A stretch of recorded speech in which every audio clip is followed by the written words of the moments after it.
Today we're going over lesson 6 and 7, and they're using these buzzers. They are an active buzzer and a passive buzzer.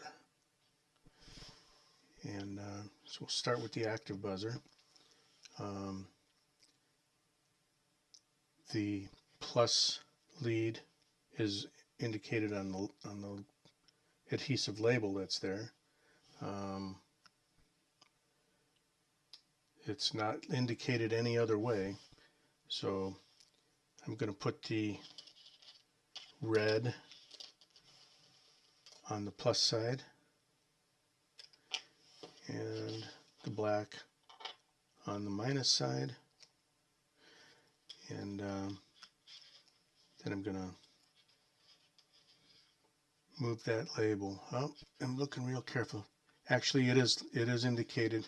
I couldn't see it if the light hits it the right way, and I don't know if you can see it, but there is a plus that's actually on the case also. So I'm just going to put the sticker aside and just show you. So the active one has a oscillator built into it, and it will make a noise if I put a battery on it, just to show you that would actually work. Yeah, there you go. Okay, ready? Here. Okay, and it seems to be the pitch is a little bit sensitive to the voltage as well. If I can get these together without making a mess. Maybe I can't.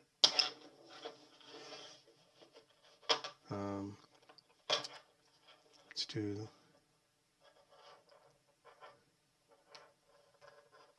There's no easy way to do this, I guess. Let's turn that around.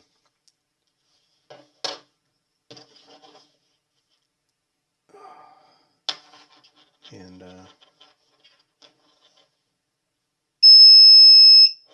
that's one. So the pitch is a little bit different with different voltages. So that's one thing. So if you go through this tutorial, let's zoom in just a little bit and kind of center that.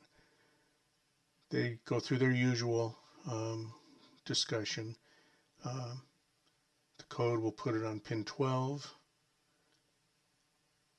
and the other side goes to ground. So we're going to do that.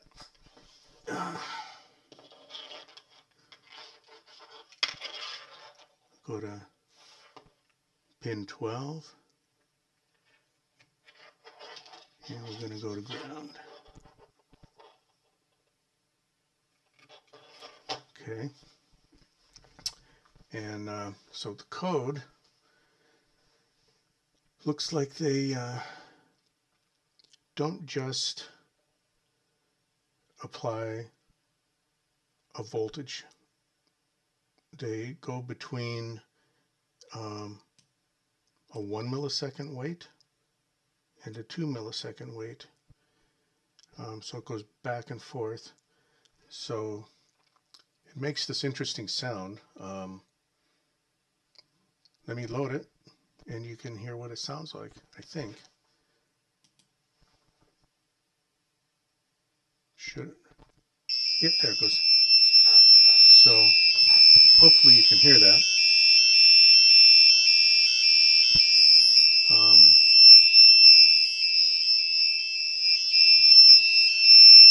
That's enough of that. So you can take a look at this code and see if it makes sense to you. I think it sort of makes sense to me.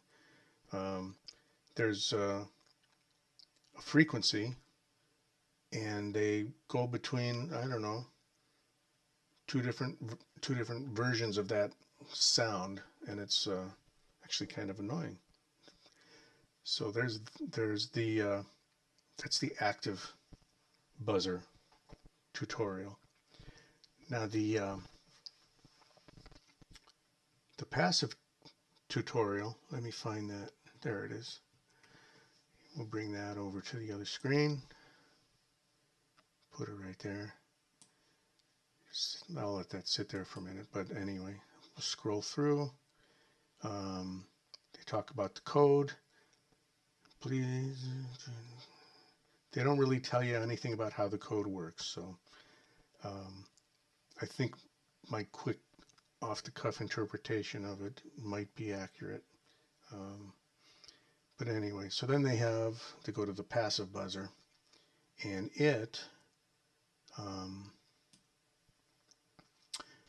plays a melody. It has these 8 notes, and there's a 500 millisecond duration, or half a second duration. Duration shows up here, and so it'll play this melody, this note, for 500 milliseconds, and it'll go through all 8 of them, and then it'll wait for 1 second, or it'll play each one for 1 second, and then it'll wait for 2 seconds and do it again. Let's find out if I'm right. The passive buzzer is also labeled with a plus and a minus, but the plus and minus doesn't really matter on this one as far as I know, but I'm going to go ahead and follow that anyhow. So I put the red on the plus side and the black on the minus side, and to show you there, it's indicated with the plus, and it goes to pin 8, and there's their diagram of how it wires up, and then there's the code. Let's see, you need a library. Before you can run this, make sure you have installed the Pitches library, or reinstall it if necessary, otherwise your code won't work. So on the CD, they have all the libraries, and you just have to have a way to know that it'll find the Pitches library. The easiest way that I know of to do that is to just put your code in the same folder as your library, and so the include will just pick that up automatically if you've done that. And we will connect this to pin 8, and we should hear a tune getting played. Is that pin 8? Let's find out if I got that onto pin 8, and we will load it.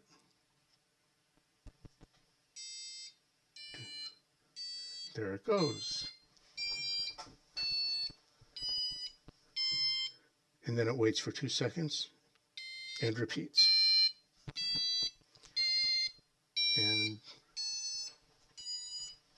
that is kind of all there is to this. And then we would move on to lesson 8. We're done for today.